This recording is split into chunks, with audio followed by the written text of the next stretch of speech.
Subscribe now and press the bell icon. Hello friends, आप सभी का मेरे YouTube channel Smart Study with Karishma Chanchal में स्वागत है।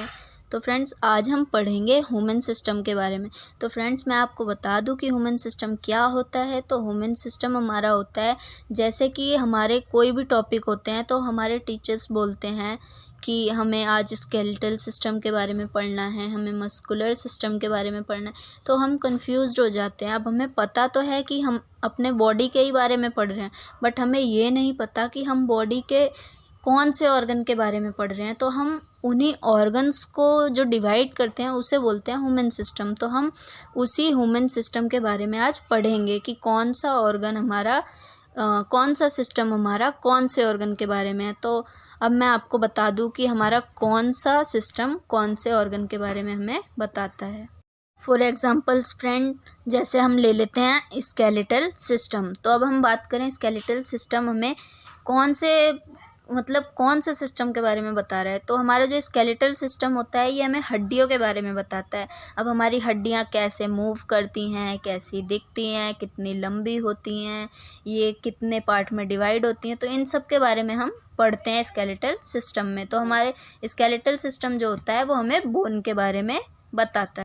अब नेक्स्ट है हमारा मस्कुलर सिस्टम। तो अब हम मस्कुलर सिस्टम के बारे में बात करें तो मस्कुलर सिस्टम में हम मांसपेशियों के बारे में पढ़ते हैं, जैसे कि मसल्स के बारे में। तो हमारी जो मसल्स होती हैं वो कितने पार्ट में डिवाइड हैं, कहाँ की मसल्स कैसी होती हैं, वो क्या वर्क करती हैं, तो इन सब के बारे में हम मस्कुलर सिस्टम में पढ़ते हैं। मांसपेशियों के बारे में बोले तो मसल्स के बारे में।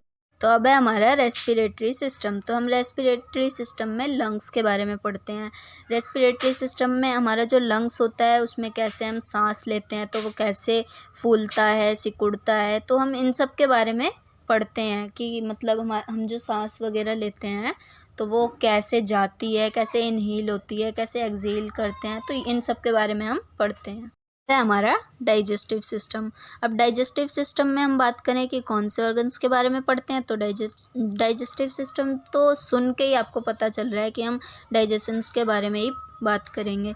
तो डाइजेस्टिव सिस्टम जो है इसमें हम स्टमक एंड इंटेस्टाइन के बारे में पढ़ते हैं कि हमारी इंटेस्टाइन कैसे वर्क करती है, स्टमक कैसे वर्क करता है, पाचन कैसे होता है, तो इन्हीं सब के बारे में हम पढ़ते हैं डाइजेस्टिव सिस्टम में। अब हम बात करते हैं एंडोक्राइन सिस्टम के बारे में। तो एंडोक्राइन सिस्टम में हम जो है पढ़ते हैं हार्मोन्स के बारे में।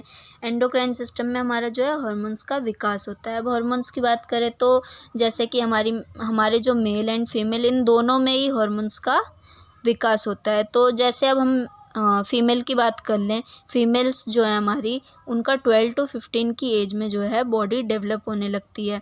एंड बॉडी में जैसे चेस्ट में ग्रोथ आना एंड मेंस्ट्रुअल साइकिल आना, तो ये सब चेंजेस आने लगते हैं। और हम मेल की बात करें तो मेल की बॉडी बहुत जल्दी से ग्रोथ लेने लगती है एंड शेविंग आने लगती है। तो इन सब तरीके के चेंजेस आते हैं जिसे हम कहते हैं कि हार्मोन्स विकास कर रहे हैं। तो यही।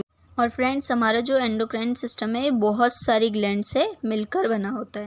अब है हमारा रिप्रोडक्टिव सिस्टम। रिप्रोडक्टिव सिस्टम में मैं आपको बता दूं कि एक बेबी मेक होता है, हमारा एक बेबी बनता है।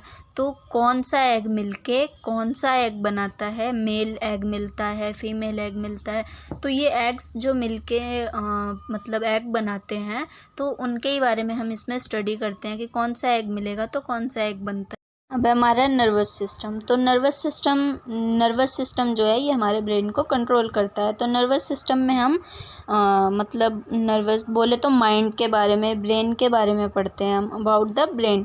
तो हम ब्रेन के बारे में पढ़ते हैं, जितनी भी ब्रेन से रिलेटेड बातें होती है वो हमारी सारी आ जाती है किसमें, नर्वस सिस्टम में। अब है हमारा लिम्फेटिक सिस्टम। अब हम लिम्फेटिक सिस्टम की बात करें तो लिम्फेटिक सिस्टम जो हमारा होता है इसमें हम ब्लड सर्कुलेशन के बारे में बात करते हैं कि हमारा ब्लड कैसे सर्कुलेट होता है, कहाँ से कहाँ जाता है, कैसे जाता है, तो इन्हीं सब के बारे में हम पढ़ते हैं, रक्त वाहिका के बारे में। तो बच्चों, अब है हमारा सेंसरी ऑर्गन्स। तो बच्चों ध्यान देना कि अब हम सेंसरी ऑर्गन्स के बारे में पढ़ रहे हैं। हमारे जो सेंसरी ऑर्गन्स होते हैं वो कुल 5 होते हैं, जैसे कि हमारा ईयर, टंग, आइज़ हो गया, नोज़ हो गया एंड बॉडी हो गई। तो हमारे ये 5 सेंसरी ऑर्गन्स होते हैं। जैसे हमारा टंग है, टेस्ट करने का काम करती है। ईयर है, वो सुनने का काम करती है। आई है, वो देखने का काम करती है। एंड जो हमारी नोज़ है वो स्मेल करती है। और जो हमारी बॉडी है वो टच, जैसे हमें किसी ने टच किया तो वो महसूस करती है। तो बच्चों अब हमारा है इंटीग्यूमेट्री सिस्टम। अब हम बात करें इंटीग्यूमेट्री सिस्टम हम किसके बारे में पढ़ते हैं, तो इंटीग्यूमेट्री सिस्टम में हम बच्चों स्किन के बारे में बात करते हैं। बोले तो त्वचा के बारे में। तो स्किन हमारी कितने लेयर में डिवाइड है, क्या वर्क है किसका, कौन सी कहाँ लोकेटेड है, तो इन सब के बारे में हम बात करते हैं। हमारी जो स्किन है वो 3 लेयर में डिवाइड होती है, inner layer, middle layer and outer layer. तो इन्हीं सब के नामों के बारे में, इनका क्या वर्क है, कौन सी कहाँ लोकेटेड है, इन्हीं सब के बारे में हम पढ़ते हैं। अब है हमारा एक्सक्रीटरी सिस्टम। तो हम इसमें किसके बारे में पढ़ते हैं, तो मैं बता दूं आपको कि इसमें हम अबाउट द इंटेस्टाइन, किडनी, इनके बारे में हम पढ़ते हैं कि हमारी किडनी कहाँ लोकेटेड है, क्या वर्क है, इंटेस्टाइन का क्या वर्क है, ये कैसी दिखती हैं, तो इन्हीं सब के बारे में हम पढ़ते हैं। अब है हमारा एनेटमी एंड फिजियोलॉजी। ये वर्ड तो हमारा जो भी स्टूडेंट मेडिकल स्ट्रीम के होंगे तो उनके में तो ये वर्ड यूज़ होता ही होगा। एनेटमी एंड फिजियोलॉजी की बात करें तो इसमें हम पढ़ते हैं बॉडी के स्ट्रक्चर के बारे में। अब हमारा जैसे एनेटमी है तो एनेटमी में हम इसके अंग के बारे में पढ़ते हैं कि कौन सा अंग हमारा कैसा दिखता है, मोटा है, पतला है, लंबा है, चौड़ा है, इन सब के बारे में हम बात करते हैं कि हमारा कौन सा अंग कैसा दिखता है, इसकी बात करते हैं। वहीं अब हम बात करें फिजियोलॉजी की तो बच्चों ये बात थोड़ा ध्यान देने लायक है, इसे थोड़ा ध्यान से सुनना वरना तुम कंफ्यूज हो सकते हो। तो इसमें हम अंगों के कामों के बारे में पढ़ते हैं, मतलब अंगों का क्या वर्क है उसके बारे में पढ़ते हैं, कौन सा अंग क्या वर्क करता है। तो बच्चों आई होप आप सभी को मेरी ये वीडियो पसंद आई होगी। मैंने अपनी तरफ से पूरी कोशिश करी आपको इस टॉपिक को समझाने की। अगर आप सभी को मेरी वीडियो पसंद आई हो तो मेरे चैनल को लाइक करें, सब्सक्राइब करें एंड ज़्यादा से ज़्यादा लोगों तक शेयर करें। एंड अगर आपको कभी भी किसी भी टॉपिक पर दिक्कत हो तो आप कमेंट बॉक्स में कमेंट कर सकते हैं। मैं उस टॉपिक से रिलेटेड वीडियो आप सभी तक प्रोवाइड करवा दूँगी, क्योंकि जब तक है स्मार्ट स्टडी विद करिश्मा चंचल तब तक नो टेंशन। तो फ्रेंड्स थैंक्स।